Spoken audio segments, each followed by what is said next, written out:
Hello dear friends, আজকে আলোচনা করব মাইক্রোসফট ওয়ার্ডের শুধুমাত্র অ্যাডওয়ার্ড নিয়ে।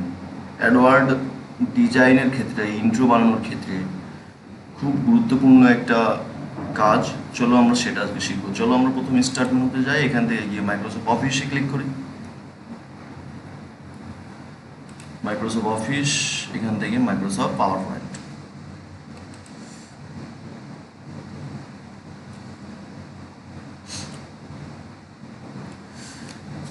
তবে অবশ্যই বলে রাখি, যারা আমার চ্যানেলে নতুন আছো তারা অবশ্যই চ্যানেলটিকে সাবস্ক্রাইব করো এবং পাশে থাকা বেল আইকনে ক্লিক করো, যাতে করে আমি ভিডিও আপলোড করলে তোমাদের কাছে নোটিফিকেশন আগে পৌঁছায়। আমি এই ধরনের ভিডিও আপলোড করে থাকি আমার চ্যানেলে।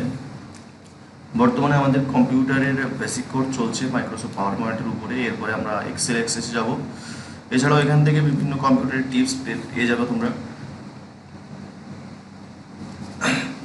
পেজ ওপেন হয়ে গেছে।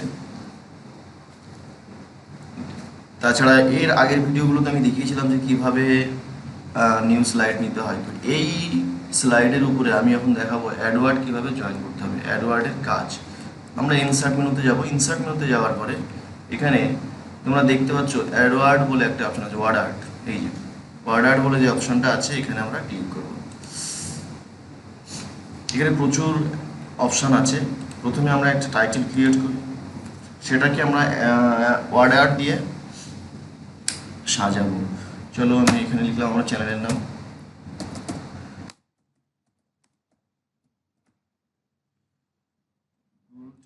আমি এটাকে ফন্ট চেঞ্জ করে নিই, এটাকে বোল্ড করে দিই, আর লেখার যে ফন্টটা সেটা চেঞ্জ করে নিই। এটাকে আমরা একটু বড় করে দেবো যাতে বুঝতে সুবিধা হয়। বাস এইবার চলে যাবো এখান থেকে ইনসার্ট মেনুতে। ইনসার্ট মেনুতে যাওয়ার পর এখান থেকে ওয়ার্ডআর্ট আছে। এই এখানে বিভিন্ন ডিজাইন লেখার ধরন আছে। এই যে এছাড়াও এখানে আবার ইনসার্টে যাই, গিয়ে ওয়ার্ডআর্টে যাই, গিয়ে এখান থেকে দেখো প্রচুর পরিমাণে এখানে ডিজাইন আছে, তোমরা তোমাদের পছন্দ মতো নিয়ে নেবে। এই যে আমরা এখন এর উপরে কাজটা করবো। কেমন? অ্যাডওয়ার্ড আমার নেওয়া হয়ে গেছে, গুরু টেক ইনফো।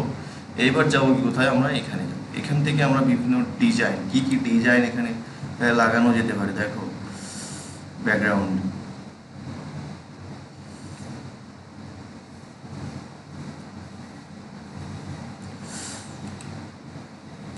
যদি এটা পছন্দ না হয়, যে ফন্টগুলো দেওয়া আছে এটা যদি পছন্দ না হয়, তো এখানে ক্লিক করতে হবে। ক্লিক করে তোমরা আবার একটা ফন্ট নিয়ে নিতে পারবে। এই যে এই ধরনের।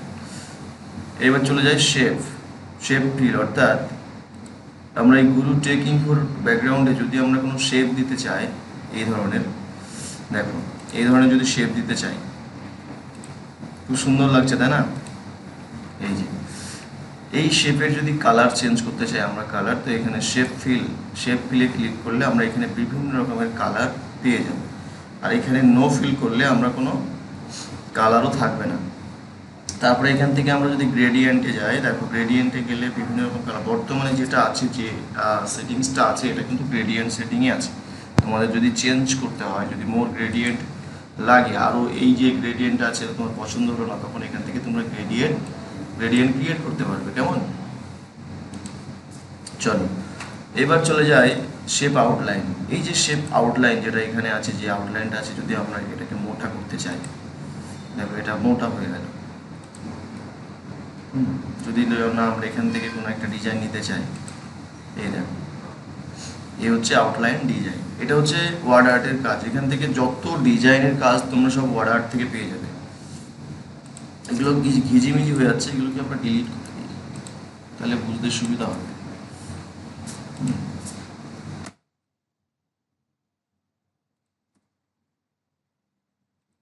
ব্ল্যাঙ্ক পেজে করলে লেখাটা আরো দারুণ লাগে।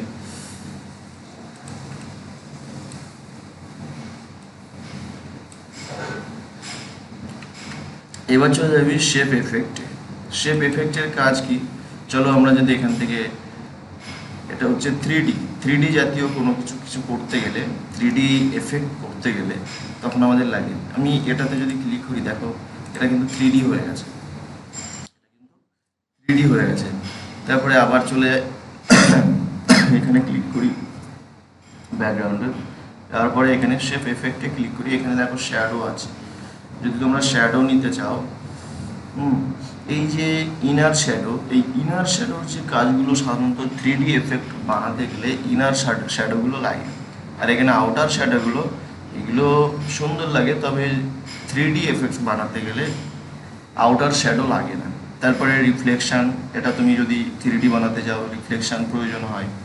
চলো আমি একটা রিফ্লেকশান দিই, এটা নিই, দেখো হালকা বোঝা যাচ্ছে নিচে একটা রিফ্লেকশান আছে। আবার এখানে যাই, যাওয়ার পরে এখানে গ্লো আছে, অর্থাৎ লেখার সাইডে সুন্দর একটা ডিজাইন হয়ে যাবে। দেখো আমি চেঞ্জ করছি, তোমরা দেখতে পাচ্ছ।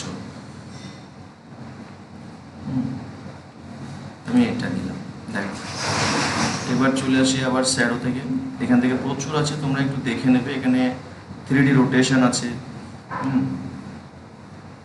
তোমরা দেখে নেবে। এবার চলে আসি আমরা ভিতরের যে টেক্সট আছে, টেক্সট, এই টেক্সটের ব্যাকগ্রাউন্ড, টেক্সটের ফিল, টেক্সটের ফিল যদি আমরা চেঞ্জ করতে চাই, এখানে প্রচুর পরিমাণে আছে টেক্সট ফিল, তোমরা দেখে নেবে।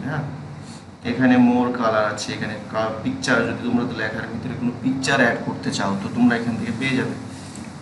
এই হচ্ছে কাজ। এবার যদি আজকে আমি দেখাবো, বলেছিলাম যে শুধু ওয়ার্ড আর্টের কাজ, এই ওয়ার্ড আর্টের কাজে তোমরা বেশি বেশি করে শিখে যদি রাখতে পারো তাহলে তোমাদের ডিজাইনের কাজগুলো তোমাদের অনেক ইজি হয়ে যাবে। এবার এখানে চলে আসি, এটা হচ্ছে টেক্সট আউটলাইন, অর্থাৎ আমার এখানে যে লালের সাইডে যে আউটলাইনটা আছে সেটা সাদা আছে, আমরা এটাকে অন্য যদি কালার করে দিই এখানে ব্লু, আমরা যদি আবার এখান থেকে নো আউটলাইন চাই তো নো আউটলাইন হয়ে যাবে। বাস এই তো ঠিক আছে ভিউয়ার্স, আমি অল্প অল্প করে দেখাই এই কারণেই যে যাতে তোমাদের শিখতে সুবিধা হয়, বুঝতে সুবিধা হয়। ভিডিওটা বেশি বড় হয়ে গেলে না অনেকে স্কিপ করে করে এগিয়ে যায়, দেখে না।